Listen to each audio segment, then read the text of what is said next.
नमस्कार। आज का हमारा टॉपिक है भाषा का अर्थ, परिभाषा और प्रकार। तो हम इसमें जानेंगे कि एक भाषा कैसे अपने सम्मानित पद को हासिल करती है, कैसे इसका स्वरूप शुरू होता है और किन पड़ावों से गुजरती हुई एक अंतर्राष्ट्रीय भाषा के पद पर स्थापित हो सकती है। तो भाषा क्या है? अपने विचारों और भावों को व्यक्त करने का साधन भाषा है। विचारों और भावों का आदान प्रदान करने का माध्यम भाषा है। इसके द्वारा हम अपने विचार दूसरे को प्रकट कर सकते हैं और दूसरों के विचारों को समझ सकते हैं। भाषा एक जीवन ज्योति है जो एक व्यक्ति का दूसरे व्यक्ति से संबंध स्थापित करती है। ये मनन, चिंतन और विचार का माध्यम है, साधन है। भाषा शब्द की व्युत्पत्ति हम देखते हैं। यह संस्कृत की भाष धातु से इसकी व्युत्पत्ति मानी जाती है, जिसका अर्थ है व्यक्त वाणी, वाणी की अभिव्यक्ति, बोलना या कहना, अर्थात जिसे बोला जाए वो भाषा है। अंग्रेज़ी में इसे लैंग्वेज कहते हैं, जिसकी लैटिन और फ्रांसीसी से जो व्युत्पत्ति मानी गई है, लैटिन के लिंगवा, फ्रांसीसी के लॉन्ग शब्द से इसकी व्युत्पत्ति मानी जाती है। भाषा की परिभाषा है, महर्षि पतंजलि कहते हैं जो वाणी में व्यक्त होती है वो भाषा है। पंडित कामता प्रसाद जी ने माना है कि यह वो साधन है जिसके द्वारा मनुष्य अपने विचार दूसरों पर भली भांति प्रकट कर सकता है और दूसरों के विचारों को स्पष्टता से समझ सकता है। मानव मुख से उच्चारित अथवा जिन ध्वनि प्रतीकों द्वारा भाव या विचारों की अभिव्यक्ति होती है, यानी जिसे हम बोलकर या लिखकर जिन ध्वनि चिन्हों के द्वारा हम अपने भावों को व्यक्त करते हैं, वो भाषा कहलाती है। आगे हम देखते हैं इसके विविध रूप कौन से हैं, प्रकार देख लेते हैं। तो भाषा, बोली, मातृभाषा, उपभाषा, राजभाषा, राष्ट्रभाषा, संपर्क भाषा, अंतर्राष्ट्रीय भाषा। इसके अलावा भी इसके बहुत सारे प्रकार हैं। विशिष्ट भाषा है, मिश्रित भाषा है, गुप्त भाषा है। तो मुख्य जो इसके प्रकार हैं वो हम देखते हैं। सबसे पहले है मातृभाषा या बोली। मातृभाषा वो है जिसे हम घर परिवार या पड़ोस में बोलते हैं। ये भाषा दादा दादी, नाना नानी से विरासत के रूप में हमें प्राप्त होती है। और बोली क्या है? ये आम बोलचाल की भाषा है। इसका क्षेत्र सीमित होता है, जो हमारे आसपास बोली जाती है। इसमें कोई साहित्यिक रचना नहीं की जाती है, यानी ये कोई शिष्ट वर्ग के द्वारा या साहित्यकारों के द्वारा प्रयोग की जाने वाली भाषा नहीं है। इसे मातृभाषा या बोली कहा जाता है। इसका नेक्स्ट पड़ाव है उपभाषा। जब बोली का क्षेत्र विस्तृत हो जाए, कि जब इसमें थोड़ा सा विस्तार हो जाए, उसमें साहित्यिक रचना होने शुरू हो जाए, तब वो उपभाषा कहलाने लगती है। ब्रज, खड़ी बोली, अवधी, ये जो हैं उपभाषाएं हैं। उपभाषा का क्षेत्र बोली से विस्तृत होता है। यह प्रांत या उपप्रांत में प्रचलित होती है। एक भाषा में कई बोलियां होती हैं। जब एक उपभाषा में कई बोलियां होती हैं, यानी कि कई बोलियों का समूह जो है वो उपभाषा कहलाता है। उपभाषा अनेक बोलियों का समूह है। ब्रज भाषा सूरदास, कबीरदास की भाषा रही है। खड़ी बोली का प्रयोग अमीर खुसरो ने किया। अवधी भाषा मलिक मोहम्मद जायसी और तुलसीदास जी की भाषा है। तो ये पहले आम बोलचाल की भाषा थी। इनका प्रयोग जब इन कवियों ने किया तो फिर ये उपभाषा के रूप में स्थापित हुई और फिर वही उपभाषा के रूप से आगे चलकर ये भाषा के पद पर स्थित हुई। इनमें साहित्यिक रचना हुई है, इसलिए यह बोली से उपभाषा में आ गई है। आगे है भाषा। जब उपभाषा में अत्यधिक साहित्य की रचना होने लगे, उसका क्षेत्र व सम्मान बढ़ जाए और वह अपने आप में पूर्ण हो जाए, तब वह उपभाषा से भाषा बन जाती है। बोलनी से चली वो उपभाषा बनी, उपभाषा में और उसमें सुधार हुआ, उसका अधिक साहित्य के द्वारा प्रयोग होने लगा, उसमें अधिक साहित्य की रचना होने लगी, तो वो उपभाषा से भाषा बन गई। जैसे हिंदी, ऐसे और भी भाषाएं हैं जिन्हें सम्मान मिला और वे उपभाषा के पद पर, उपभाषा से भाषा के पद पर स्थापित हो चुकी है। आगे है मानक भाषा। मानक भाषा क्या है? भाषा का वह स्तरीय रूप जिसका व्यापक प्रयोग समाज के शिक्षित वर्ग द्वारा किया जाता है।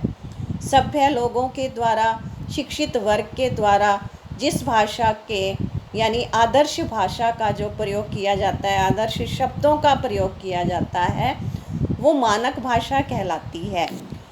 व्याकरण, शिक्षा, साहित्य, शासन, पत्रकारिता इत्यादि की भाषा यही होती है। इसे आदर्श भाषा भी कहते हैं और इंग्लिश में इसे स्टैंडर्ड लैंग्वेज कहा जाता है। हिंदी, अंग्रेज़ी, रूसी, जर्मन, फ्रेंच इत्यादि ये सभी मानक भाषाएं हैं, स्टैंडर्ड लैंग्वेजेस हैं। मानक भाषा यह विभिन्न स्तरों को पार करते हुए बोली जब भाषा का रूप ग्रहण करके जब इसमें सुधार हो जाता है, इसमें कुछ नियम जुड़ जाते हैं व्याकरण के, तब ये मानक भाषा बन जाती है। सुव्यवस्थित व्याकरण के साथ देश के सभ्य शिक्षित वर्ग के द्वारा दैनिक व्यवहार एवं साहित्य रचना में प्रयोग की जाने वाली भाषा मानक भाषा कहलाती है। इनमें शब्द रचना, उच्चारण, वाक्य रचना, विराम चिन्ह आदि के सुनिश्चित नियम होते हैं, यानी कि ये पूरी शुद्धि के साथ इसका प्रयोग किया जाता है, इसमें अशुद्धियाँ नहीं होती हैं। फिर है विशिष्ट भाषा। जिस भाषा का प्रयोग किसी विशेष वर्ग द्वारा किया जाता है उसे विशिष्ट भाषा कहते हैं, यानी इसे प्रोफेशनल लैंग्वेज भी कहा जाता है। इसके जो शब्द भंडार हैं वो अलग अलग कार्य क्षेत्र में प्रचलित शब्दों की इनमें अलग अलग प्रयोग करने के कारण इसकी बहुत बहुलता होती है, अधिकता होती है, क्योंकि हर क्षेत्र में इनका अलग अलग अर्थ से प्रयोग होता है। जैसे डॉक्टर्स, इंजीनियर्स, टीचर्स, एडवोकेट्स, इन सब की जो भाषा है, विशेष वर्ग हैं ये, तो अपनी इनका अलग शब्दकोश होता है, शब्दावली होती है, इसी को ही विशिष्ट भाषा कहा जाता है। ये कैसे इसका प्रयोग करते हैं? जैसे कंप्यूटर लैंग्वेज है तो वो अलग है, तो मनोविज्ञान, अर्थशास्त्र, भौतिक शास्त्र, दर्शन शास्त्र, काव्य शास्त्र, साहित्य आदि से संबंधित व्यक्तियों की अपनी विशिष्ट शब्दावली होती है। इसे व्यावसायिक भाषा भी कहा जाता है। इसके अंतर्गत व्यवसाय के अनुरूप विशिष्ट शब्द होते हैं। उदाहरण के रूप में अगर हम देखें, जैसे डॉक्टर्स की मेडिकल लैंग्वेज है कि जब वो दवाइयाँ लिखते हैं तो अपनी पर्ची पे, स्लिप पे लिखते हैं कि जैसे AC डाल दिया तो इसका मतलब है खाने से पहले, DC खाने के बाद, OD दिन में 1 बार, BD दिन में 2 बार, TD दिन में 3 बार, और फिर टैबलेट जो है, टैब डाल दिया तो वो हो गई टैबलेट, CAP डाला कैप्सूल, AMP इंजेक्शन। तो इस तरह से ये प्रोफेशनल लैंग्वेज है, ये मेडिकल लैंग्वेज है। नेक्स्ट है संपर्क भाषा। सामान्य रूप से किसी भी 2 व्यक्तियों के बीच में प्रयोग होने वाली भाषा जिनकी मातृभाषाएं अलग हैं, वो अलग अलग जगह से हैं, तब वे संपर्क स्थापित करने के लिए संपर्क भाषा का प्रयोग करते हैं। जैसे पंजाब में पंजाबी, गुजरात में गुजराती बोली जाती है। जब पंजाबी लोगों को गुजराती लोगों से बात करनी होती है और उन्हें गुजराती की जानकारी ही नहीं है, तो संपर्क स्थापित ही नहीं हो सकता। ऐसी स्थिति में संपर्क भाषा को यूज़ करते हैं। भारत में 2 संपर्क भाषाएं हैं, अंग्रेज़ी और हिंदी।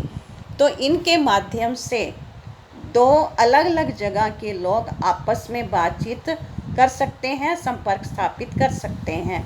राज्य भाषा व राजभाषा। राज्य भाषा क्या है?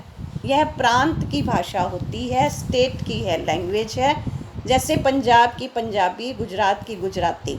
कई बार ये भाषाएं उस राज्य की ऑफिशियल लैंग्वेज के रूप में काम करती हैं, सरकारी कामकाज उसमें होता है। राजभाषा वह भाषा जिसमें देश का सरकारी कामकाज होता है, यानी कामकाज की भाषा। भारत की कामकाजी भाषा हिंदी है।